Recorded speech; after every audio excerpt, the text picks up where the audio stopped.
Salam alaikum. Alors, tout à l'heure, il y a environ 2 3 heures, j'ai fait un live avec Nacera et elle a dégainé des versets, des prétentions.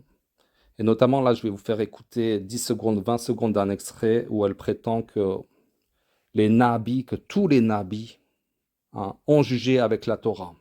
On écoute. Alors Allah, on doit juger. Attends, tous les nabis, ils ont jugé par la Torah. Ça, c'est dans le Coran, on est d'accord? On est d'accord? Tu peux répéter? Tous les nabis ont jugé avec le Coran. Avec la Torah, non. pardon. La Torah, Pardon? oui. Bon, voilà, après, elle va nous sortir un verset. Alors, le gros problème, c'est que Ibrahim était un nabi. Dans le verset 19-41, et mentionne dans le livre Ibrahim, c'était un très véridique et un prophète. Donc, un prophète, c'est un nabi. Et sauf que dans le verset 3-65, il est marqué: Ô gens du livre, pourquoi disputez-vous au sujet d'Ibrahim alors que la Torah et l'Injil ne sont descendus qu'après lui? Ne raisonnez-vous donc pas?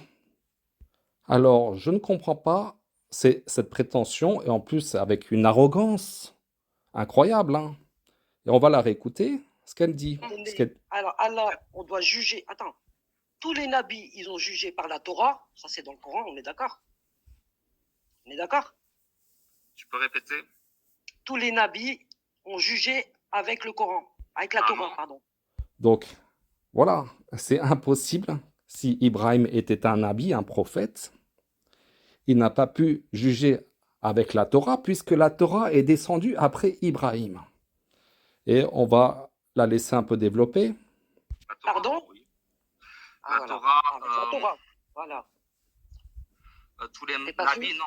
Parce que la Torah est arrivée avec Moussa, a priori. C'est pas marqué clairement dans le Coran, mais on peut supposer. Ah ouais, donc ça fait que Allah, quand il dit... Attends, parce que là, c'est très grave ce que tu es en train de dire. Hein. Pour quelqu'un qui a lu le Coran, je vais pas faire d'al. Oui, en plus. Non, mais je rigole, mais c'est grave, hein. C'est très grave. En fait, quand elle arrive avec une telle prétention, une telle certitude de traiter un tel ou un tel, en l'occurrence moi, d'associateur, d'ignorant, de quelqu'un, oui, j'ai lu le Coran et j'ai lu profondément. Et c'est vrai qu'il n'est pas marqué clairement que la Torah est descendue sur Moussa, c'est pas marqué textuellement, mais on peut le deviner. Ok? En tout cas, il y a un verset qui indique qu'en tout cas, la Torah est descendue, la Torah et l'Injil, après Ibrahim. Mais on va laisser finir Nacera. De trucs chelous, hein, t'as vu? Mais Allah, il le dit clairement que eux, ils ont tous jugé par la Torah. Les nabis, ils ont tous jugé par la Torah. Donc, Il faut que tu montres le verset, il faut que tu me dises le verset. Donc, elle a dit, les nabis et tous les prophètes ont tous jugé avec la Torah. Parce que si Ibrahim était un nabi, un prophète, il n'a pas reçu la Torah, ni Noé. pardon? Alors, désolé, j'ai pas, comme là, j'ai réécouté la diffusion, ça se trouve, il y a des gens qui l'ont repéré, qui l'ont mis en commentaire, hein, le verset 365. Voilà, j'ai pas pu suivre les commentaires, mais ça se trouve, vous l'avez repéré. Mais j'ai dû réécouter quand même la rediffusion. Tu me dis que tous les nabis, donc Ibrahim Sourate ou 5, Noé. verset 44. Sourate 5, verset 44. Sourate combien? 5, verset 44. C'est la base du livre. Comment veux-tu qu'il ne juge pas avec eux? Et tu me dis que Ibrahim, si c'était un 1, c'est pas si, hein.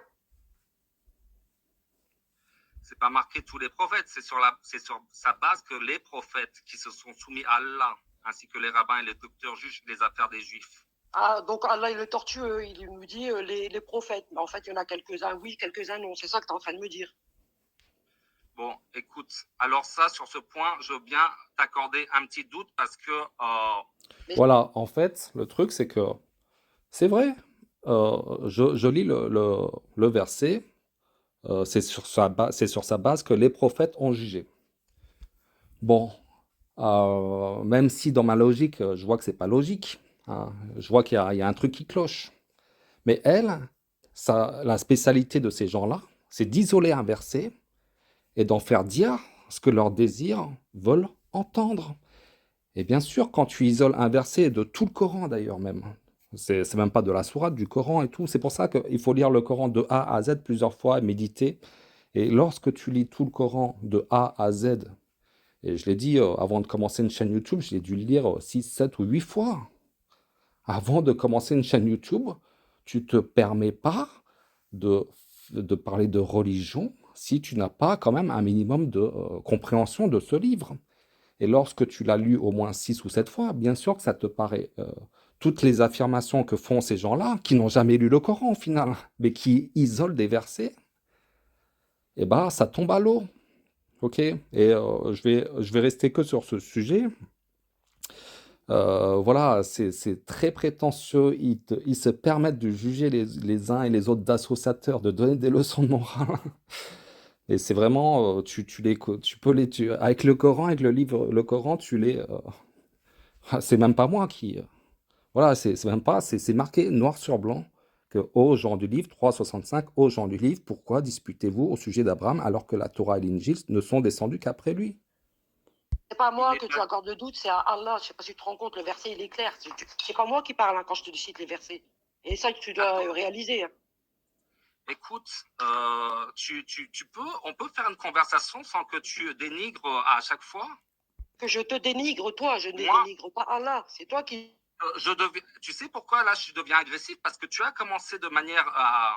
Tu viens, je t'invite au live et tu commences à me traiter d'associateur, d'ignorant et tout, alors que je suis plus en droit de te traiter d'ignorante. Bon, on va arrêter là. Voilà. Quand je fais un live, j'aime bien être tranquille.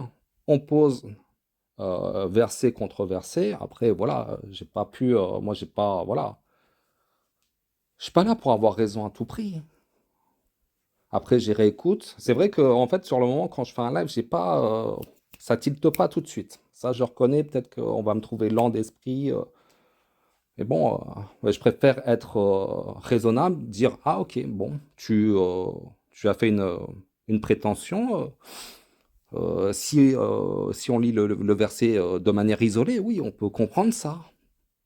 Mais si tu as lu le Coran plusieurs fois et que tu as intégré, digéré ce Coran, ce livre, bah tu dis qu'il y a un problème. Et après, tu vas faire des recherches. Et sauf que elle, voilà, c'est un live qui est. Une fois que tu fais ça en live, tes conneries, elles sont figées. Voilà, tes conneries, elles sont figées. Moi, je préfère dire, bon, ok, tu m'as mis un petit doute, pourquoi pas, mais même si au fond de moi, je vois qu'il y a un problème. Et c'est ça qui est dangereux avec ce. Et ils prétendent, voilà. Enfin bref, vous m'avez compris. Je vous dis à bientôt, Inch'Allah, salam alaikum.